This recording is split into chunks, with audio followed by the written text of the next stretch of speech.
My husband's dead wife answered the phone and said, "Don't tell them you found me." The phone rang 3 times before a woman's voice answered. "Hello?" My heart stopped. I stared at the screen of my phone, double-checking the number I'd just dialed. Emma's old number. The one Mark had kept in his contacts even though she'd been dead for 5 years. Hi, I stammered. "I think I have the wrong number." "Wait." The voice was soft, cautious. "Who is this?" Something in her tone made me pause. I'm Sarah. Sarah Chan. I was trying to reach someone but... Oh my God. The woman's breath caught. "Sarah. You're his wife now, aren't you?" The blood drained from my face. "I'm sorry, who is this?" "This is Emma. Emma Hartwell." "Well, that used to be my name." I nearly dropped the phone. Emma. Mark's first wife. The woman who died in a car accident on Highway 95 in December 2019. The woman whose photos still sat in Mark's office because he was still healing from the loss. The woman whose death had shaped our entire relationship because Mark was so traumatized, so vulnerable, so in need of someone to help him rebuild his life. "That's impossible," I whispered. "You're dead." "No, Sarah. I'm very much alive. And you need to listen to me very carefully." Her voice dropped to an urgent whisper. "Don't tell them you found me. Do you understand? Don't tell Mark, don't tell anyone. Your life might depend on it." My legs gave out and I sank onto the couch. "This doesn't make sense. Mark said you died. He showed me the obituary. He has your death certificate framed in his office. He forged it all. Sarah, where are you right now? Are you alone?" I glanced around our empty living room. Mark was at his weekly poker game with his buddies, every Thursday from 7 p.m. to midnight, like clockwork. "Yes, I'm home alone. But I don't understand. Listen to me. I had to disappear because Mark was going to kill me. Not metaphorically. Literally. He was stalking me, threatening me, controlling every aspect of my life. When I tried to leave him, he said he'd rather see me dead than with someone else. So I made him think he got his wish." My mouth went dry. This had to be some kind of sick joke. Mark was gentle, protective, maybe a little possessive, but only because he loved me so much. He brought me flowers every Friday. He made me coffee every morning exactly the way I liked it. He worried when I was 5 minutes late coming home from work. He worried when I was 5 minutes late. He made my coffee exactly how he liked me to have it. He brought me flowers so I wouldn't want to go out and buy my own. "Sarah? Are you still there?" "Yes," I breathed. "How long have you been married?" 3 years next month." "And let me guess, he swept you off your feet? Made you feel like you were the only woman in the world? Started suggesting you didn't need to see your friends so much, that your family didn't understand your relationship?" My hands started shaking. "How do you know that?" "Because he did the same thing to me. Sarah, you need to get out of that house. Tonight. Pack a bag and go somewhere safe, somewhere he can't find you. Then we need to meet. I can't just..." "Yes, you can. Your life depends on it." "I need proof," I said, my voice barely steady. "This is insane. You could be anyone. Some crazy person who..." "Your wedding ring," Emma interrupted. "It's a vintage Art Deco setting with a 2-carat princess cut diamond. He told you it was his grandmother's, didn't he?" The room tilted. I looked down at my left hand, at the ring I'd never taken off since our wedding day. "How could you possibly know that?" "Because it was mine first. He proposed with that same ring in June 2016. Told me the same story about his grandmother." Her voice was bitter now. "Check the inside of the band, Sarah. There's an inscription." With trembling fingers, I twisted the ring off my finger for the first time in 3 years. I had to hold it up to the lamp to read the tiny engraved letters inside, E.H. forever yours, M.C. E.H. Emma Hartwell. I dropped the ring like it had burned me. It clattered across the hardwood floor. "You see it, don't you?" Emma's voice was gentler now. "The E.H.? This can't be real." But even as I said it, other details were clicking into place. The way Mark had insisted we get married at the courthouse instead of having a big wedding. How he'd moved us to Portland right after, 3 states away from where I'd grown up. The way he always knew exactly where I was going, when I'd be back, who I was with. The way he'd installed that security system for my protection that tracked when doors opened and closed. The way my friends had gradually stopped calling after Mark mentioned how much happier I seemed when it was just the two of us. "Where are you?" I asked. "How long have you been, not dead?" "I've been in hiding for 5 years. Different name, different life. I have a job at a veterinary clinic in Seattle, a small apartment. I dye my hair dark now." She paused. "I never remarried. Never even dated. I was too afraid he'd find me." "But why didn't you go to the police?" "I did. I filed 3 restraining orders. Mark violated every single one, and each time he had an excuse the cops believed. He's charming, Sarah. You know that better than anyone. He convinced them I was an unstable ex-wife making false accusations. When I disappeared, the police assumed I'd just left town to get away from the drama. I thought about Mark's poker buddies. Detective Ray Morrison was one of them. They'd been friends for years. The night I disappeared, Emma continued, I caught him in my apartment. He'd somehow gotten a key. He was sitting in my kitchen in the dark, just waiting for me. He had zip ties, Sarah. And duct tape. He told me if he couldn't have me, nobody could. My stomach lurched. I ran to the bathroom and barely made it to the toilet before I threw up. "Sarah?" Emma's voice was distant now. I dropped the phone. I retrieved it with shaking hands. "I'm here. I managed to get away that night, but just barely. I had a friend who worked at the DMV, another who knew someone at the Social Security office. It took me 3 months to completely disappear and become Jessica Walsh. Jessica Walsh. I grabbed a pen and wrote it down. "Sarah, listen carefully. What time does Mark usually get home from poker?" I checked the clock on the microwave. 9:47 p.m. Around midnight. But sometimes earlier if he's losing. That gives us 2 hours. Can you get to the Starbucks on Morrison Street? The 24-hour one? Yes, I think so. Meet me there in 1 hour. And Sarah? Bring that ring. I hung up and stared at the ring lying on the floor, its diamond catching the lamplight like a shard of ice. E.H. Forever yours, M.C. The inscription seemed to mock me from across the room. My hands wouldn't stop shaking as I walked to Mark's office. I'd only been in here a handful of times. He said it was his sanctuary where he needed space to decompress from work. Now I wondered what he'd really been protecting. The death certificate hung in an expensive black frame on the wall behind his desk. Emma Louise Hartwell, December 15, 1987 to December 23, 2019. Cause of death, motor vehicle accident. I'd looked at it before and felt sorry for Mark's loss. Now the dates seemed to glare at me accusingly. I pulled open his desk drawers, not even sure what I was looking for. The top drawer was mundane, pens, paper clips, business cards. But the bottom drawer was locked. I'd never questioned why Mark needed to lock anything in our house. I tried every key on my keychain. Nothing. Then I remembered the small silver key Mark kept on his keyring, separate from his car keys. I'd asked about it once and he'd said it was for his gym locker. Mark's keys were hanging on the hook by the garage door where he always left them.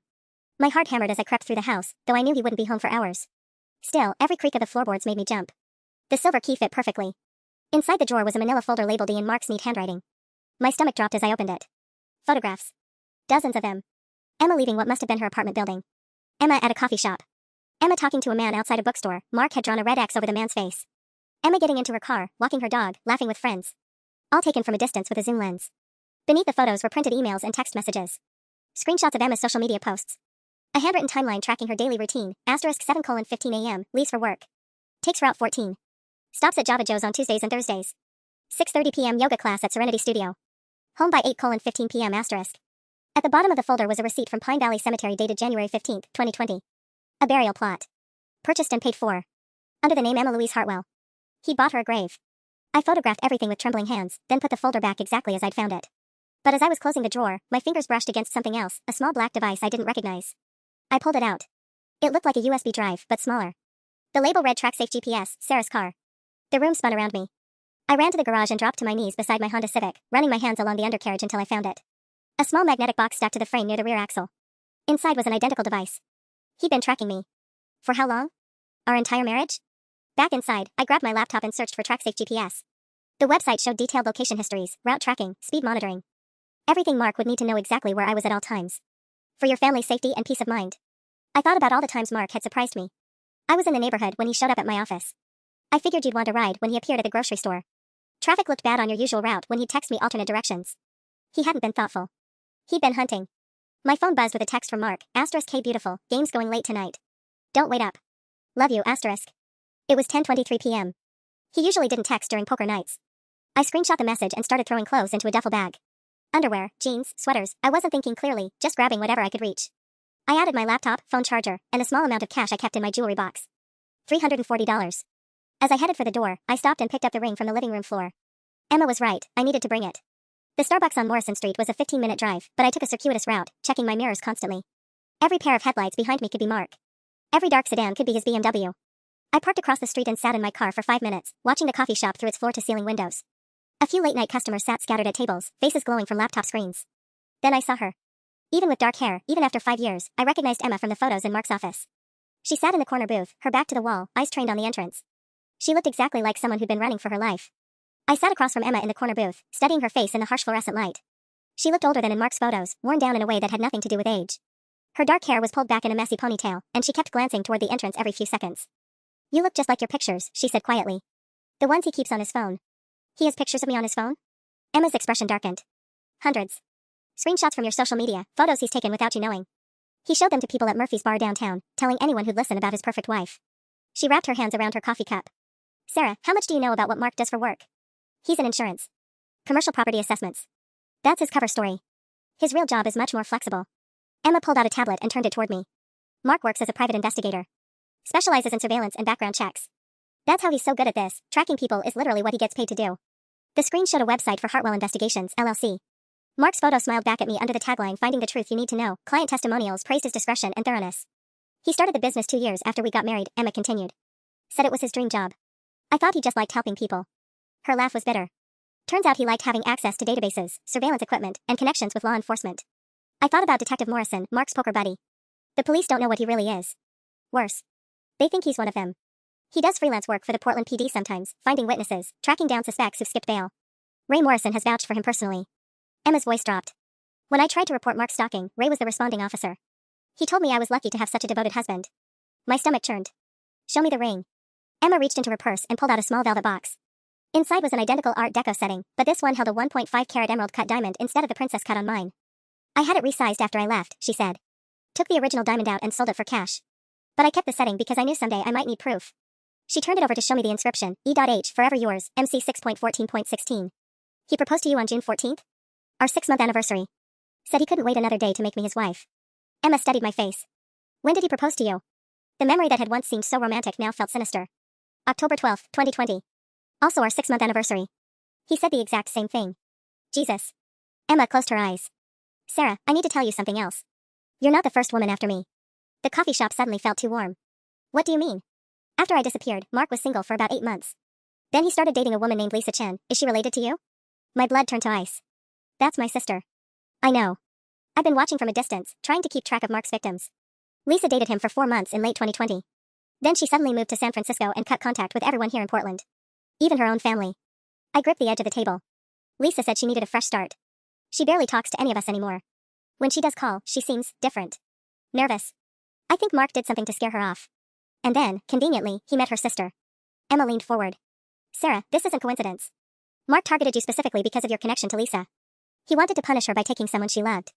The room spun. Lisa had introduced us at a coffee shop near her apartment. She'd seemed excited about the setup, said Mark was perfect for me. But now I remembered how she'd acted afterward, asking constant questions about our relationship, warning me not to move too fast, seeming almost afraid when I told her Mark had proposed. Where's Lisa now? Do you have contact with her? No direct contact. But I've been monitoring from a distance. She works at a tech startup in the Mission District, lives alone in a studio apartment on 18th Street. She changed her phone number 3 times in the past 2 years. My phone buzzed. A text from Mark, * game ended early. On my way home. Can't wait to see you, *. The timestamp showed 11:47 p.m. I'd been gone for over an hour. He's coming home, I whispered, showing Emma the message. She grabbed my arm. You can't go back there. Not ever. But all my things. Things can be replaced. You can't be. Emma was already standing, throwing a 20 on the table. My car's out back. We're leaving. Now. As we headed for the rear exit, I caught a glimpse of Morrison Street through the front windows. A dark BMW was pulling into the Starbucks parking lot. Emma saw it too. Run. We ran through the back exit into the alley behind the Starbucks. Emma's car was a beat-up silver Honda Accord with Washington plates, nothing like the flashy red Mustang she'd driven in Mark's surveillance photos. Get in, she hissed, fumbling with her keys. I threw myself into the passenger seat as Emma started the engine. Through the rear windshield, I could see the mouth of the alley. Any second now, Mark would round that corner. Emma reversed out of the alley and took a hard right onto Morrison, tire squealing. Is he following? I twisted around to look. The BMW was pulling out of the Starbucks parking lot, headlights sweeping across the street. I can't tell. Maybe. God, Emma, what if he saw us? Then we had bigger problems than I thought. She took another sharp turn, then another, weaving through the late-night Portland traffic. Check your phone. Has he called? I looked at the screen. 3 missed calls from Mark, all within the last 2 minutes. As I watched, his name appeared again. Don't answer it, Emma said. But if I don't, he'll know something's wrong. He'll call the police, report me missing. Answer it then. But you're at home, you were in the shower, you didn't hear your phone. Can you do that? My hands were shaking so badly I could barely swipe to accept the call. Hey honey, I said, fighting to keep my voice normal. Sarah, where are you? Mark's voice was sharp, nothing like his usual gentle tone. What do you mean? I'm at home. I was just getting ready for bed. I came by the Starbucks on Morrison for coffee and I could have sworn I saw your car. My blood froze. Emma was right, he'd been watching me somehow. But how? The GPS tracker was still attached to my Honda, which was currently parked 3 blocks away. That's weird, I said. I've been home all evening. Maybe it was just a similar car? Silence stretched between us. When Mark spoke again, his voice had dropped to something I'd never heard before, cold and calculating. Sarah, I need you to do something for me. Go to the front window and wave. Emma's eyes went wide. She mouthed, he's at your house. Why would you want me to do that? I asked, stalling. Because I'm sitting in our driveway and all the lights are off. Which is strange, since you said you were just getting ready for bed. I closed my eyes. We were caught. Sarah? Mark's voice was dangerously quiet now. Where are you? Emma snatched the phone from my hand and ended the call. He knows. Shit. She took another hard turn, heading toward the freeway. How did he figure it out so fast? The GPS tracker, I said. He's been tracking my car for God knows how long. He probably has alerts set up, notifications when I go somewhere unusual. But your car's still at the Starbucks. Emma. A horrible realization was dawning. What if there are more trackers? What if he put one in my purse, my jacket, my phone? She pulled over at a gas station and turned on the overhead light. Empty your purse. Everything. I dumped the contents onto my lap. Wallet, keys, lipstick, tampons, receipts. Emma ran her hands along the lining, checking every seam and pocket. Nothing. Your jacket. I shrugged out of my coat and Emma examined every inch of it. In the inside breast pocket, her fingers found a small hard object sewn into the lining. She used her car key to carefully open the seam and pulled out a device no bigger than a quarter. Son of a bitch, she whispered. How long have you had this jacket? Mark bought it for me last Christmas. Said the color brought out my eyes. Emma rolled down the window and threw the tracker as hard as she could into the darkness. That bastard's been tracking you for almost a year. My phone started buzzing again. Mark calling back. Then a text, asterisk I know you're not home, Sarah. We need to talk. Come back and we can work this out, asterisk. Another text, asterisk I'm worried about you. Someone might be filling your head with lies, asterisk. Then, asterisk don't make me come looking for you. You know I'll find you, asterisk. The last message made my hands shake. Ask Emma how that worked out for her last time. He knows, I whispered. He knows I found you. Emma's face had gone completely white. We need to get out of Portland. Tonight. I have a friend in Eugene who can help us, but we need to move fast. She started the car again. Sarah, I need to ask you something and I need you to tell me the truth. Has Mark ever hurt you physically? No. Never. He's never even raised his voice to me. He never hit me either. Not until the very end. Emma merged onto I-5 South. The night I caught him in my apartment, when he had the zip ties. He told me he'd been practicing. Said he'd figured out exactly how much pressure it takes to make someone unconscious without killing them. I stared at her profile in the dashboard light. Practicing on who? I don't know. But Sarah, I don't think we're his only victims. I think there were others before me, and I think some of them didn't get away. The highway stretched ahead of us into the darkness, and I realized that everything I thought I knew about my life had been a lie. The man I'd married, the man I'd loved, the man who brought me flowers every Friday, he was a predator who'd been planning my destruction from the moment we met. And now he knew we were together. My phone buzzed one more time. Mark again, see you soon, ladies. The Eugene safe house turned out to be a cramped studio apartment above a 24-hour laundromat, owned by a woman named Carol who'd apparently helped Emma disappear 5 years ago. Carol was in her 60s with steel gray hair and the no-nonsense demeanor of someone who'd seen too much. You girls look like hell, she said, letting us in through a back entrance at 3:47 a.m. Emma filled me in on the phone. This Mark character sounds like a real piece of work. Emma collapsed onto the futon while I stood by the window, unable to stop myself from checking the street below every few seconds. Carol, we think he might have hurt other women. Killed them, maybe. Well, that's a conversation for the morning. Right now, you both need sleep and a plan. Carol handed us each a cup of coffee that tasted like it had been brewing since the Clinton administration. Sarah, Emma tells me you found evidence at your house? I showed her the photos I'd taken of Mark's surveillance folder. Carol studied them with the focused attention of someone who'd seen stalking cases before. This timeline documentation, the burial plot receipt, this is organized predatory behavior. How long did you say he worked as a PI? Since 2018, according to his website. I scrolled through my phone to show her. But Carol, there's something else. Mark knew exactly where to find us tonight. He was at that Starbucks within minutes. Emma sat up straighter. What are you saying? I think he's been monitoring more than just my location. What if he's been tracking my calls? My texts? I felt sick thinking about it. He would have heard our entire phone conversation. Carol and Emma exchanged glances. Show me your phone, Carol said. She examined my iPhone with surprising technical knowledge, checking settings I'd never heard of. Here, she said, pointing to something in my privacy settings. Location sharing is turned on for Mark's contact. And look at this, there's spyware installed. Something called FlexiSpy. I never installed that. You didn't have to. Someone with physical access to your phone could install it remotely. Carol's expression was grim. Sarah, he's been reading every text, listening to every call, seeing every photo you take. For how long? I thought back to when Mark might have had extended access to my phone. Last month, I dropped it and cracked the screen. Mark took it to get repaired, said he had a guy who could fix it cheaper than the Apple Store. He had it for 2 days. Jesus Christ, Emma whispered. That means he knew about our phone call in real time. He was probably listening as it happened. My stomach dropped. The things you told me about him, about what he did to you, he heard all of it. Which means he knows I've been watching him. He knows where I work, probably where I live. Emma was pacing now, running her hands through her dark hair. 5 years of hiding, blown in one night. Carol stood up, suddenly all business. We're calling Detective Patricia Reeves with Oregon State Police. She specializes in domestic violence cases and she doesn't play poker with your husband's buddies. But when Carol dialed the number, it went straight to voicemail. She left a detailed message, then tried 2 backup contacts. All voicemail. It's 4 a.m. on a Friday, she said. We'll have to wait until morning. We don't have until morning, Emma said. She was staring at her own phone, face white as paper. I just got an email. From my work. Someone called the veterinary clinic an hour ago, said there was a family emergency and they needed to reach Jessica Walsh immediately. Mark, I breathed. It gets worse. They gave him my home address. Carol grabbed her car keys. How long would it take him to drive from Portland to Seattle? 3 hours. Maybe less at this time of night. Emma checked her phone again. If he left right after he called my work, he could be at my apartment by now. I felt like I was drowning. In less than 6 hours, I discovered my entire marriage was a lie, learned my husband was a stalker who'd been tracking my every move, and now we'd inadvertently led him straight to the woman he'd been hunting for 5 years. Emma, I'm so sorry. This is all my fault. No. Her voice was steel. This is Mark's fault. He's the predator, he's the liar, he's the one who's been terrorizing women. She turned to Carol. Can you get us to Seattle? I have something hidden in my apartment that Mark needs to never find. What kind of something? Evidence. Photos, documents, recorded phone calls from when he was stalking me. Everything I couldn't get to the police because they wouldn't believe me. Emma's jaw was set with determination. If Mark gets to it first, he'll destroy it all. And then it's our word against his. Carol looked between us. Ladies, driving toward the man who wants to kill you seems like a spectacularly bad idea. My phone buzzed with a text from an unknown number. * Sarah, this is Mark. Using a friend's phone since you're not answering yours. I'm very disappointed. Come home and we'll discuss this like adults. *. Another message. * Emma, I know you're reading these. You should have stayed dead. *. The messages kept coming, each one more chilling than the last. * Found your apartment, Emma. Nice security system. Too bad I know how to disable those. *. Sarah, your sister Lisa says hello. She's been worried about you. *. My blood turned to ice. He has Lisa. Emma grabbed my phone, reading the messages. No, look at the timestamp. He sent that 20 minutes ago, but he's supposedly been driving to Seattle.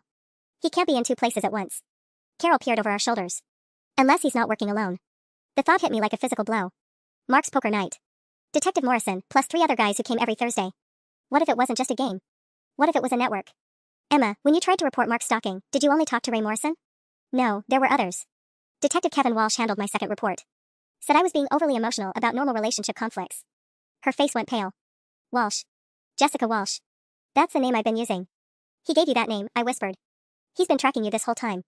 Carol was already moving, grabbing a duffel bag from her closet. We're leaving. Now.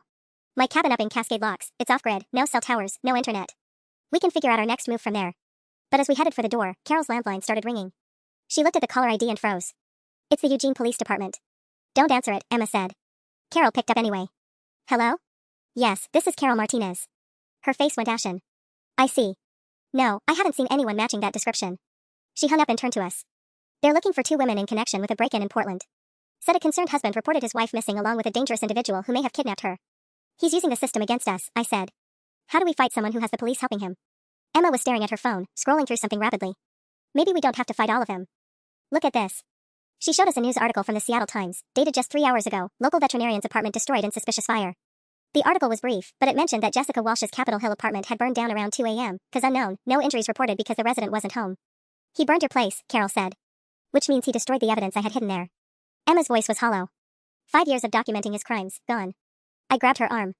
What exactly did you have? Photos of him breaking into my old apartment. Audio recordings of his threatening voicemails. Documentation of every time he violated the restraining orders. She slumped against the wall. But there was something else. Something I never told anyone. Carol and I waited. The night Mark cornered me in my apartment with the zip ties, I managed to record part of it on my phone before I ran. He talked about other women, Sarah. He was bragging about what he'd done to them. Emma's hands were shaking. He mentioned names. Melissa Torres, Jennifer Kim, Amanda Foster. He said they'd all learned their lesson about trying to leave. Did you ever try to find these women? I tried. Melissa Torres died in a hiking accident in 2015. Jennifer Kim drowned at Crater Lake in 2017. Amanda Foster had a fatal car accident in 2019. Emma met my eyes. 3 months after I died in my car accident. The room went silent except for the hum of the washing machines downstairs. He's been killing them, I whispered. Mark's been murdering women for years. Carol's phone rang again. This time she didn't answer, but we could all see the caller ID, Portland Police Department. They're closing in, Emma said. And now we have no proof of anything. My phone lit up with an incoming call from another unknown number. Against my better judgment, I answered. Sarah? It was Lisa's voice, but something was wrong. She sounded terrified, speaking in a rushed whisper. Sarah, if you can hear me, don't come looking for me. He has friends everywhere. They've been watching our whole family. Lisa, where are you? Are you safe? I'm in San Francisco, but they found me here too. Sarah, Mom and Dad, you need to warn them. Mark showed them photos of you and Emma together. He told them you've been brainwashed by a dangerous woman who faked her own death. My heart sank. What did they say? They believe him. Dad's driving up from Sacramento right now to help Mark bring you home safely. Lisa's voice cracked. Sarah, I tried to tell them the truth about Mark, about what he did to me, but they think I'm just jealous because he chose you instead. Emma grabbed my wrist, shaking her head frantically, but I had to know. Lisa, what did he do to you? He drugged me. At dinner one night, slipped something in my wine. When I woke up, I was in his apartment, and he had photos. Compromising photos he said he'd send to everyone I knew if I didn't disappear quietly. She was crying now. I'm so sorry, Sarah. I thought if I left town, if I stayed away, he'd forget about our family. I never thought he'd come after you. The line went dead. Carol was already stuffing supplies into her duffel bag. That settles it. We're going to the cabin tonight. Emma, do you have any other evidence stashed somewhere else? Maybe. Emma was typing rapidly on her phone. When I was gathering proof against Mark, I sent copies of everything to my friend Rachel in Vancouver. She works for a newspaper up there. I told her if anything happened to me, she should publish it all. Can you contact her? I haven't spoken to Rachel in 3 years. Mark made it too dangerous to maintain friendships. Emma's fingers hovered over her phone screen. But if she still has those files. Carol's landline rang again. This time the caller ID showed Mark's cell phone number. Carol unplugged the phone from the wall. We leave in 5 minutes, she announced. Sarah, turn off your phone completely. Emma, same with yours. We go dark until we reach the cabin. As I powered down my phone, I saw one final message from Mark. Asterisk, your parents are very worried, Sarah. They're offering a $10,000 reward for information leading to your safe return. Funny how concerned families can motivate people to help. Asterisk. Emma saw my face. What now? He's turning my own family against me. They think I'm the victim and he's trying to rescue me. That's his specialty, Carol said grimly, shouldering her bag. Mark's been perfecting this routine for years. The grieving widower, the concerned husband, the man just trying to save his unstable wife from a dangerous influence. We climbed into Carol's ancient Subaru, and as she backed out of the alley behind the laundromat, I caught sight of headlights turning onto the main street 2 blocks away. A dark sedan, moving slowly like it was searching. Drive, Emma whispered. Drive now. Carol floored it, taking us through a maze of residential streets I couldn't follow in the darkness. My last thought before we disappeared into the Oregon mountains was that Mark had managed to isolate us completely. No family support, no police help, no evidence, no safe place to hide. But he'd made one mistake. He'd underestimated what two desperate women could accomplish when they had nothing left to lose. Carol, I said as we climbed into the forested hills, how good are you with a computer? She smiled grimly in the rearview mirror. Honey, you think I've been helping women disappear for 20 years without learning a few digital tricks? We're going to expose that bastard the old-fashioned way. What's the old-fashioned way? We're going to make him confess. The cabin was even more isolated than Carol had promised, a weathered structure tucked between towering Douglas firs, accessible only by a dirt road that wound 3 miles from the nearest highway. No self-service, no internet, no way for Mark to track us here. Built it myself in 1987, Carol said as she unlocked the heavy wooden door. After my own psycho ex-husband tried to kill me. The interior was sparse but functional, wood stove, propane lamps, battery-powered radio. Carol immediately went to what looked like an old-time radio setup in the corner. This still works? Emma asked. Better than that. Carol lifted a panel, revealing a modern satellite internet connection. The beauty of looking old-fashioned. Mark might be good with surveillance tech, but I doubt he's monitoring Deepwood's satellite feeds. I watched Carol boot up a laptop that definitely hadn't come from 1987. You're not just some helpful stranger, are you? Former FBI Cybercrime Unit, retired 2003. I've been running an underground network helping domestic violence survivors ever since. She cracked her knuckles. Emma, you said your friend Rachel in Vancouver has copies of your evidence? Emma nodded. Everything I had on Mark from 2016 to 2019. Photos, recordings, documentation of his stalking patterns. What's her full name and employer? Rachel Winters, Vancouver Sun newspaper. But Carol, it's been 3 years since I contacted her. She probably thinks I'm dead like everyone else. Carol's fingers flew across the keyboard. Rachel Winters, investigative reporter, age 34, lives on East Hastings Street. She paused. And according to her recent articles, she's been investigating a pattern of suspicious accidental deaths among young women in the Pacific Northwest. My stomach dropped. She's already looking into Mark? Not Mark specifically, but she's connected dots. Look at this. Carol turned the screen toward us. The headline read, Deadly Pattern, 7 Women, 7 Accidents, 1 Disturbing Connection. Emma leaned over my shoulder as we read. Rachel's article detailed the deaths of 7 women between 2015 and 2021, all in Oregon and Washington, all ruled accidental but sharing suspicious similarities. Each woman had recently ended a relationship. Each had filed at least one police report about stalking or harassment. Each died alone in circumstances that could theoretically be accidental. Melissa Torres, hiking accident. Jennifer Kim, drowning. Amanda Foster, car crash, I read aloud. Those are the names you heard Mark mention. Keep reading, Carol said. The article continued, a source familiar with these cases, speaking anonymously, provided this reporter with evidence suggesting these deaths were neither random nor accidental. However, this source disappeared before providing additional documentation, and has not been seen since 2019. Emma's face had gone white. The anonymous source. That was supposed to be me. I was going to meet with Rachel the week after Mark cornered me in my apartment. I never showed up because I had to disappear. Which means Rachel's been investigating Mark for years, waiting for you to resurface. Carol was already opening an encrypted messaging app. We're going to contact her right now. What if Mark's monitoring her communications too? Then we're about to find out just how good his tech skills really are. Carol typed rapidly, Rachel, this is a friend of Emma Hartwell's. She's alive and needs to complete the conversation you started in 2019. Can you talk? The response came within minutes, holy shit. Is this real? I've been waiting 3 years for this message. Yes, I can talk. I have everything. Carol set up an encrypted video call, and suddenly we were looking at a woman with short red hair and intense green eyes, sitting in what appeared to be a newsroom. Emma? Rachel's voice was barely a whisper. Jesus, I thought you were dead. When you didn't show up that night, and then I saw the obituary. The obituary was fake. Rachel, I'm so sorry. I had to disappear, but I should have found a way to contact you. Never mind that now. Emma, I've been building this case for 3 years. I have the files you sent me, plus 4 more victims I've identified since then. Rachel's expression was grim. But I need more than circumstantial evidence. I need proof that Mark Carlisle is actively stalking and killing women. We might be able to get that, I said, and explained about Carol's plan to make Mark confess. Rachel listened intently. That's incredibly dangerous. But Sarah, if you're willing to do this, I can have cameras and recording equipment in place. Full documentation that would hold up in court. What exactly are you suggesting? Emma asked. Carol answered, Sarah contacts Mark, tells him she wants to meet and work things out. Says she's realized Emma is dangerous and she was wrong to trust her. Classic domestic violence pattern, the victim returns to the abuser. Absolutely not, Emma said immediately. Sarah, you cannot put yourself in a room with him. You saw what he had planned for me, zip ties and duct tape. He's had 5 years to get better at this. But I was already thinking it through. What if it's not just me? What if we make him think he's caught both of us? Rachel leaned forward on the screen. Explain. Mark's obsessed with Emma. He's been hunting her for 5 years. If he thinks he finally has her trapped, he might get overconfident. Start talking about his other victims, bragging about how clever he's been.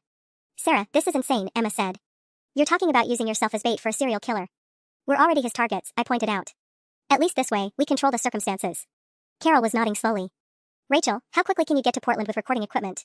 6 hours. But we'd need the perfect location, somewhere Mark would feel confident but where we could document everything safely. I thought about Mark's behavior patterns, his need for control.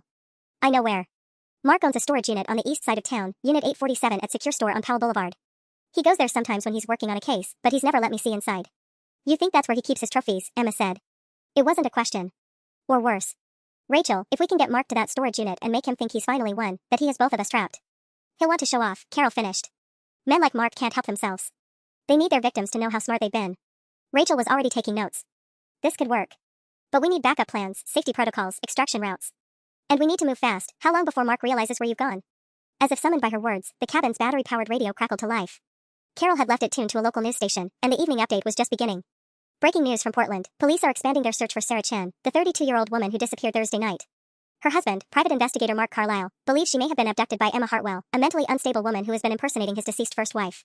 Emma and I stared at each other in horror. The reporter continued. Carlisle provided authorities with evidence that Hartwell has been stalking his family for months, including surveillance photos and threatening messages. A $25,000 reward is being offered for information leading to Sarah Chen's safe return. $25,000, Carol said grimly. He's serious about finding you.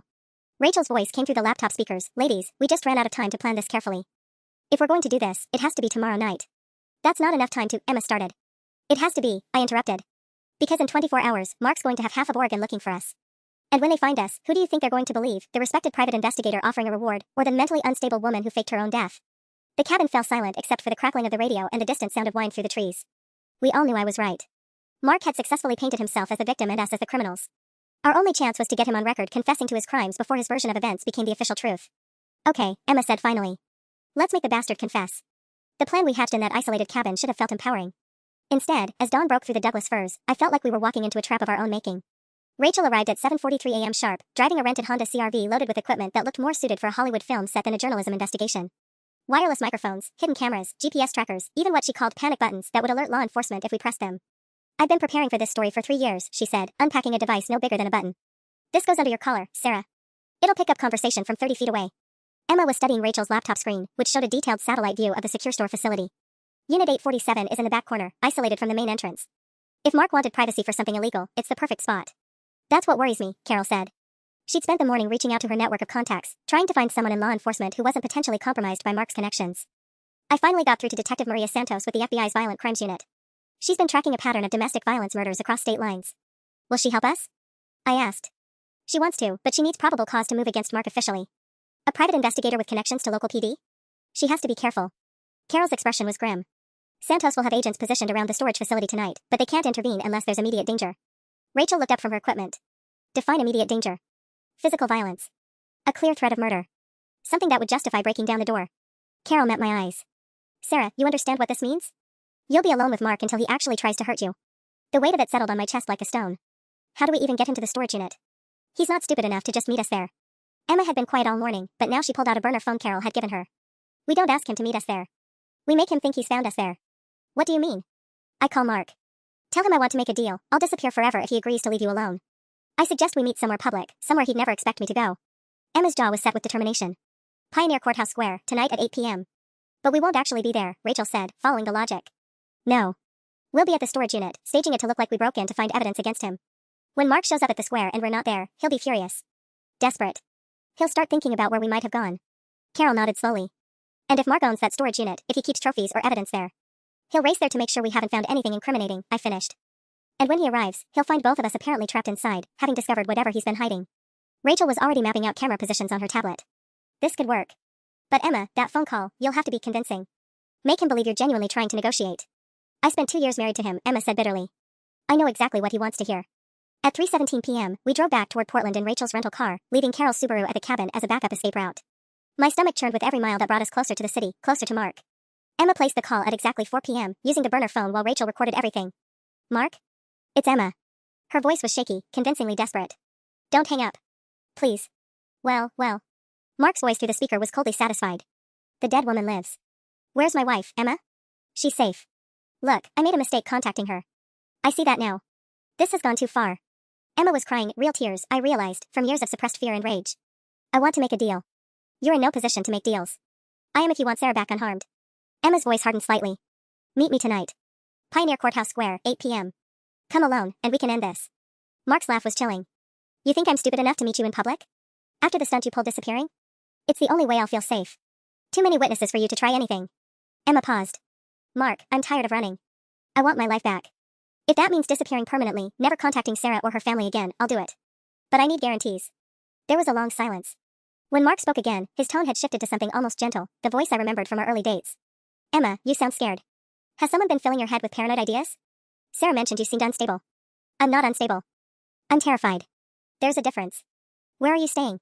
I could come to you, and we could talk this through properly. Emma met my eyes, and I saw her steel herself for the lie that would either save us or damn us.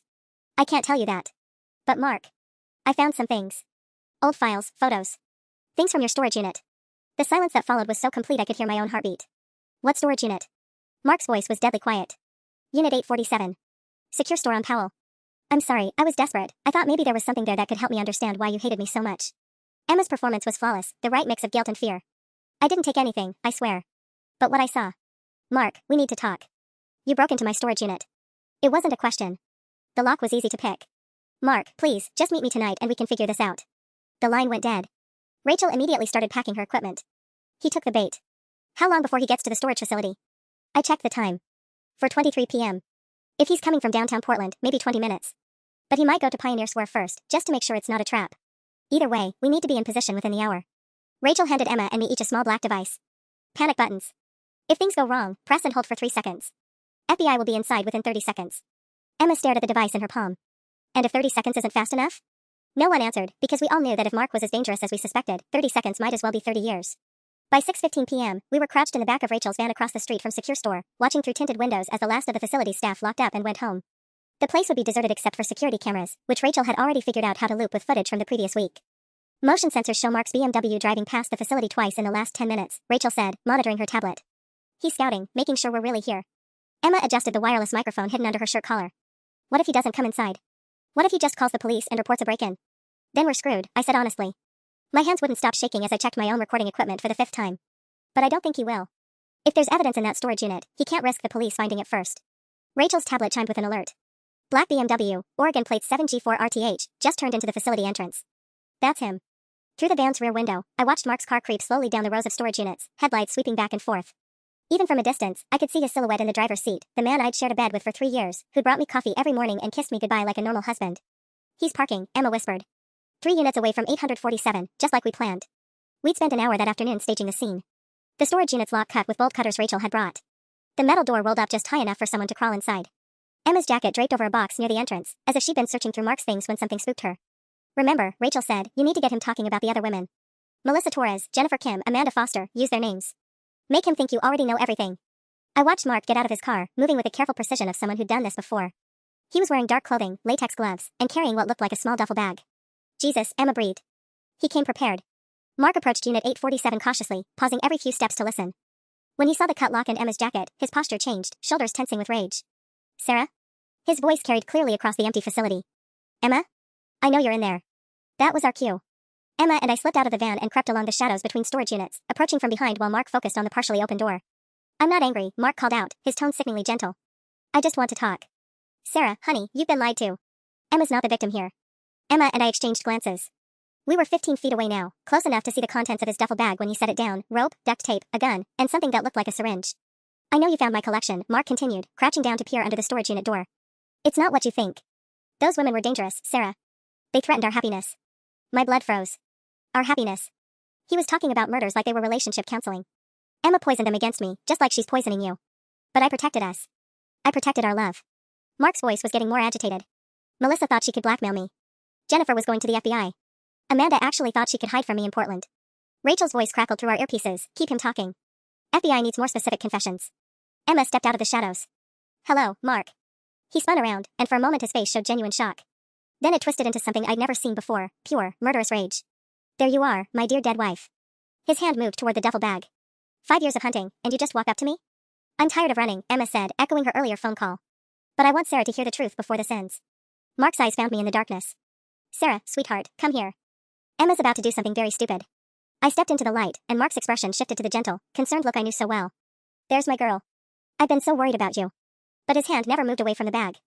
Mark, I said, trying to keep my voice steady, we need to talk about the women. About what really happened to them. His smile faltered for just a second. What women, honey? You're confused. Emma's been filling your head with Melissa Torres, Jennifer Kim, Amanda Foster. I took a step closer, praying the microphone was picking up everything. I know about all of them. Mark went completely still. In the harsh fluorescent lighting of the storage facility, his face looked like a mask. Those were accidents, Sarah. Tragic accidents. Were they? Emma's voice cut through the night air. Like my car accident was supposed to be? You never could leave well enough alone, Mark snarled, his gentle facade cracking. Always pushing, always questioning. Just like the others. My heart hammered as he reached into the duffel bag, but instead of the gun, he pulled out a manila folder thick with photographs. He threw it at my feet, pictures scattering across the concrete. Go ahead, look, he said. See what your precious Emma really is. I crouched down, gathering the photos with shaking hands. They were surveillance shots, Emma leaving her old apartment, Emma at work, Emma with friends. But these weren't the ones from his desk drawer at home. These were recent. Emma with dark hair, Emma in Seattle, Emma at the veterinary clinic. You've been watching her this whole time, I whispered. Watching. Waiting. Planning. Mark's voice was almost conversational now, as if we were discussing the weather. Did you really think I'd let her just disappear? Nobody leaves me, Sarah. Nobody. Emma backed toward the storage unit. Sarah, we need to go. Now. But Mark was faster. He grabbed my wrist, yanking me against him. I felt something cold and sharp press against my neck, a knife I hadn't seen him draw. Nobody's going anywhere, he said calmly. Emma, open the storage unit. All the way up. I want Sarah to see what's inside. Emma's hand shook as she grabbed the metal door and rolled it upward. The harsh overhead lights illuminated the contents of Unit 847, and I immediately understood why Mark had been so desperate to keep us away. The walls were covered with photographs, dozens of women, all taken from a distance. Surveillance photos organized by name, Melissa Torres, Jennifer Kim, Amanda Foster, and others I didn't recognize. At least 12 different women. But it was the boxes stacked along the back wall that made my stomach lurch. Each one labeled with a name and date. Personal belongings. Jewelry. Clothing. Trophies. My collection, Mark said proudly, the knife still at my throat. Every woman who thought she could defy me. Every bitch who thought she was smarter than Mark Carlisle. You killed them all, Emma breathed. I freed them from their delusions. Mark's grip tightened on my wrist. Melissa thought she could blackmail me with photos of our intimate moments. Jennifer actually went to the FBI, can you imagine? Amanda tried to hide from me in Portland, changed her name, dyed her hair. Sound familiar, Emma? My fingers found the panic button in my pocket, but Mark saw the movement. Sarah. Drop whatever that is. I let the device fall to the ground, where it clattered and went silent. Mark, I said, fighting to keep my voice calm, the police will find this place eventually. All this evidence. What evidence? He laughed, a sound that chilled my blood. You mean the evidence of two mentally unstable women who broke into my storage unit and attacked me? The evidence that forced me to defend myself? Emma was slowly backing deeper into the storage unit, and I realized she was trying to draw him away from me. But Mark was too smart for that. Emma, stop right there. Sarah and I are going to join you, and then we're going to have a nice long conversation about consequences. As he forced me forward, the knife never leaving my throat, I caught sight of something that made my heart stop. In the box labeled Emma Hartwell, 2019, I could see a familiar piece of jewelry. My wedding ring. The original ring, with the 2-carat princess cut diamond. He'd been planning this reunion for 5 years. The storage unit felt like a tomb as Mark forced me deeper inside, the knife's blade cold against my skin. Emma pressed herself against the far wall, trapped between boxes of evidence from Mark's victims. You know what the beautiful thing is? Mark said conversationally, as if we were chatting over dinner. I've been perfecting this for 8 years. Each woman taught me something new about the art of disappearing people. He kicked one of the boxes, and personal items spilled across the concrete floor. A silver bracelet, a college ring, a pair of reading glasses. Someone's entire life reduced to trophies. Melissa was my first real challenge, he continued. Car accidents are tricky, you need the right weather conditions, the perfect stretch of road. But Jennifer? Drowning is much cleaner. Especially when the victim has a history of depression and recent relationship troubles. Emma's eyes darted toward the storage unit entrance. The police will connect the patterns eventually, Mark. Rachel already has. Rachel Winters?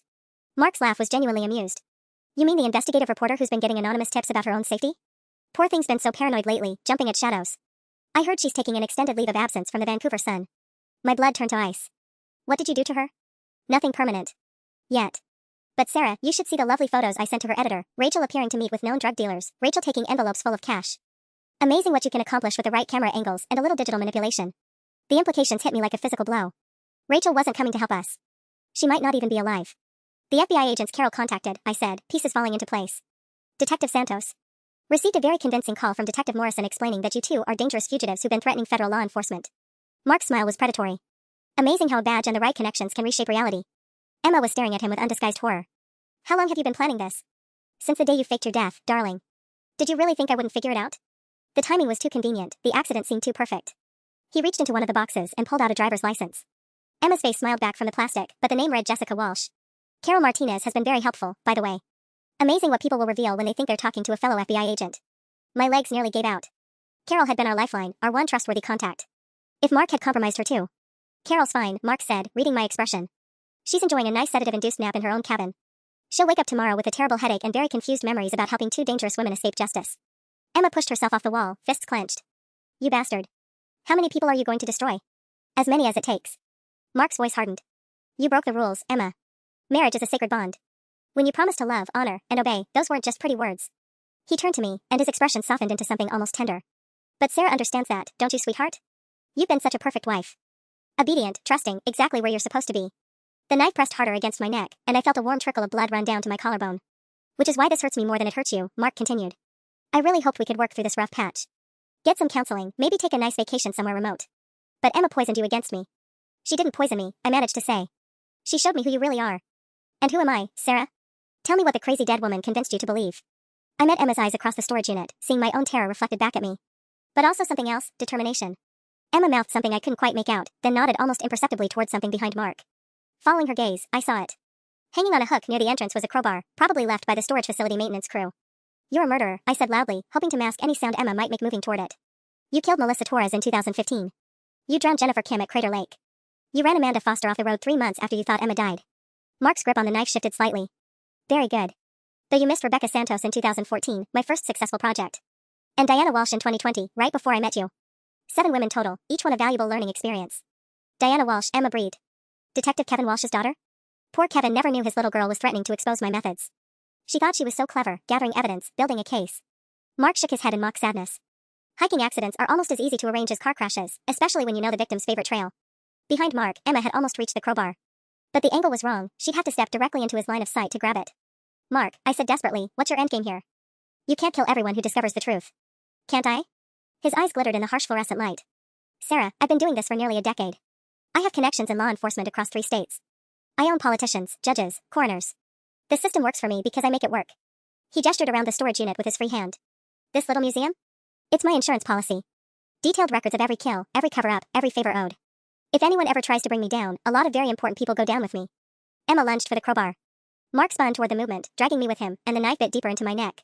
Emma's fingers closed around the metal tool just as Mark raised his other hand, revealing the gun I'd seen in his duffel bag. Drop it, Emma. Now. She hesitated, crowbar raised, and in that frozen moment I realized we'd played directly into his hands. He'd wanted us both here, trapped, with weapons we couldn't use without getting each other killed. This is how it ends, Mark said calmly. Emma attacks me with a crowbar, forcing me to shoot her in self-defense. Sarah, traumatized by witnessing her husband's murder, tragically turns the knife on herself in a moment of grief and madness. The gun swung toward Emma as the knife pressed deeper into my throat. Just like we rehearsed it, ladies. The storage unit erupted in chaos as Emma dove sideways, using the crowbar to knock over a stack of boxes. The gun went off, the sound deafening in the enclosed space, and the bullet sparked off the concrete wall inches from where Emma had been standing. Mark's grip on me loosened for just a second as he tried to track Emma's movement, and I drove my elbow back as hard as I could into his ribs. He grunted and stumbled, the knife sliding across my neck but not deep enough to do serious damage. Sarah, the entrance. Emma shouted, scrambling behind the wall of boxes. But as I turned toward the storage unit opening, my heart sank. 3 men stood silhouetted against the facility's security lights, Detective Ray Morrison, Detective Kevin Walsh, and a third man I didn't recognize but who had the same predatory stillness as Mark. Nobody's going anywhere, Morrison called out cheerfully. Mark, you need some help in there, buddy? Mark straightened, wiping blood from his mouth where my elbow had caught him. Just a minor domestic dispute, Ray. Nothing we can't handle. Jesus Christ, Emma whispered from behind the boxes. How many of them are there? Detective Walsh stepped into the storage unit, and I saw his eyes sweep over the labeled boxes, the surveillance photos, the evidence of his own daughter's murder. His face showed no surprise, no horror, just mild annoyance. This is messier than we discussed, Mark, Walsh said. 7 women was already pushing it. Now we're talking about cleaning up loose ends in 3 states. The situation evolved, Mark replied, reloading his gun with practiced efficiency. Emma was supposed to stay dead, and Sarah was supposed to be a good little wife forever. Sometimes you have to adapt. Morrison leaned against the storage unit frame like he was watching a baseball game. What's the cleanup timeline looking like? I've got a poker game tomorrow night. The casual way they discussed covering up multiple murders made my stomach heave. This wasn't just Mark, it was an entire network of corrupt cops and officials, all complicit in nearly a decade of killing. Sarah first, Mark decided. Make it quick and clean. Emma can watch, then we'll stage her attack on me. Walsh, you document everything for the report. Detective Walsh pulled out his phone and started recording. For the record, this is Detective Kevin Walsh, badge number 4472, responding to a break-in at secure store facility. Suspects are armed and have threatened violence against civilians. You're insane, I said, backing deeper into the storage unit. People know we're here. The FBI, reporters, Carol's network. Carol Martinez is sedated and will remember nothing, Mark said patiently. Rachel Winters is discredited and on administrative leave. Detective Santos received a very convincing call explaining that you're dangerous fugitives making false accusations. Morrison chuckled. Amazing what a badge and the right phone call can accomplish. Santos actually thanked me for the heads up about unstable domestic violence victims creating elaborate conspiracy theories. Emma appeared from behind the boxes, still gripping the crowbar. Her face was streaked with blood from a cut on her forehead, but her eyes blazed with fury. How long? She demanded. How long have you all been doing this? The network started in 2012, Walsh answered, still recording. Mark had some trouble with a girlfriend who was threatening to expose certain activities. We helped him resolve the situation, and he returned the favor by handling some problems of our own. Problems like your daughter finding out what you really are, Emma spat. Walsh's expression didn't change. Diana was always too curious for her own good. Mark handled that situation with remarkable creativity, a hiking accident that looked completely natural. Mark smiled proudly. The key is patience and proper planning. Each death has to fit the victim's lifestyle and psychological profile. Jennifer Kim was depressed after our breakup, of course she might drown herself at Crater Lake. Amanda Foster was known for reckless driving, naturally she'd have an accident on a rainy night. And me? I asked, though I already knew the answer. Beloved wife discovers husband's dark secret, becomes so traumatized she can't live with the knowledge. Mark's voice was almost gentle. Very sad, very believable. Ray will handle the investigation personally, make sure all the evidence points to a tragic murder-suicide. Morrison nodded. I've written that report probably 6 times now. I could do it in my sleep. The third man, who'd remained silent until now, checked his watch. We need to wrap this up. Facility security cameras show a maintenance crew arriving at midnight for emergency repairs. That gives us 47 minutes. Mark raised the gun again, pointing it directly at my chest. Time to say goodbye, Sarah. Any last words for your loving husband? Emma shifted her grip on the crowbar. Wait. Emma, don't, I started, but she was already moving. Mark, you missed something. Something important. She reached into her jacket pocket and pulled out a small black device I'd never seen before. You're not the only one who's good with surveillance equipment.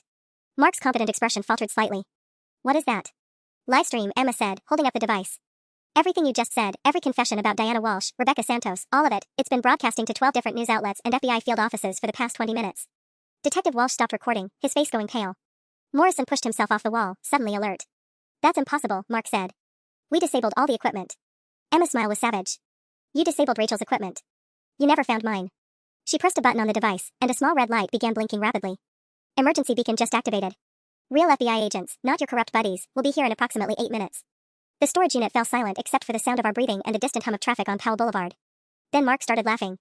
You clever little bitch, Mark said, his laughter turning cold. But you made one critical error. He pulled out his own device, sleeker, more professional than Emma's. Counter-surveillance, Emma. I've been jamming all electronic signals within a half-mile radius since we got here. Your little livestream? It's been talking to dead air for 20 minutes. Emma's face crumpled as she looked at her device.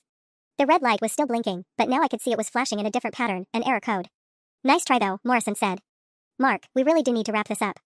Mark raised the gun again, and I closed my eyes, waiting for the shot that would end everything. Instead, I heard the screech of tires and the slam of car doors. Multiple car doors. FBI. Everyone on the ground. The storage unit exploded with activity. Emma dove behind the boxes again as Mark spun toward the entrance, gun raised. Morrison and Walsh scrambled for their weapons, but they were too late. Detective Maria Santos appeared in the doorway, flanked by 6 federal agents in tactical gear. Mark Carlisle, you're under arrest for the murders of Melissa Torres, Jennifer Kim, Amanda Foster, Rebecca Santos, Diana Walsh, and conspiracy to commit murder. Mark's face went through a series of expressions, shock, rage, then something like admiration. How? He demanded. Santos smiled grimly. Your wife is smarter than you gave her credit for. Sarah, show him. With shaking hands, I reached into my jacket and pulled out a second device, identical to the one Emma had shown. The panic button Carol gave me wasn't just a panic button, I said. It was also a transmitter. Everything you said has been recorded and broadcast to Detective Santos' task force. Emma stood up from behind the boxes, grinning despite the blood on her face. Did you really think we'd come here without a backup plan? The device I showed you was a decoy, Mark. The real one's been hidden on Sarah this whole time. But the signal jamming, Mark started. Only works if you know all the frequencies being used, Santos said. FBI encryption is a bit more sophisticated than your private investigator toys. Morrison made a desperate lunge for his service weapon, but Agent Rodriguez was faster. Within seconds, all 3 corrupt cops were face down on the concrete, hands zip-tied behind their backs. Mark looked around the storage unit, at the boxes of evidence, the surveillance photos, the trophies from his victims, and his shoulders sagged in defeat. How long have you known? About you specifically? 3 days, Santos replied. But we've been tracking this corruption network for 18 months. Detective Walsh's unusual interest in case files involving young women who died accidentally. Morrison's tendency to rush investigations that should have taken weeks. Financial records showing payments from your PI business to offshore accounts connected to both of them. She gestured to the boxes. This storage unit is just confirmation of what we already suspected. Mark Carlisle, you're looking at 7 counts of first-degree murder, plus federal charges for conspiracy, obstruction of justice, and operating a criminal enterprise. Emma walked over to the box labeled with her name and picked up the ring, our ring. What happens now? Now? Santos looked around the storage unit with satisfaction. Now we process the largest serial killer case Oregon's seen in decades. And you two get to go home and start rebuilding your lives. As the FBI agents led Mark away in handcuffs, he turned back one final time. The charming mask was completely gone now, leaving only cold hatred. This isn't over, Sarah. I have friends you haven't found yet. Actually, Santos said, consulting her tablet, we've identified and arrested 14 members of your network across 3 states. It's very much over, Mr. Carlisle. Watching Mark disappear into the back of an FBI van, I felt something I hadn't experienced in years: safety. Real, genuine safety. Emma put her arm around my shoulders as we walked towards Santos' car. So what now? Back to our fake names and hiding? I looked at her, this woman who'd risked everything to save me from the same monster who'd destroyed her life. No more hiding, I said. Emma Hartwell and Sarah Chen are going to testify, and we're going to make sure he never hurts anyone again.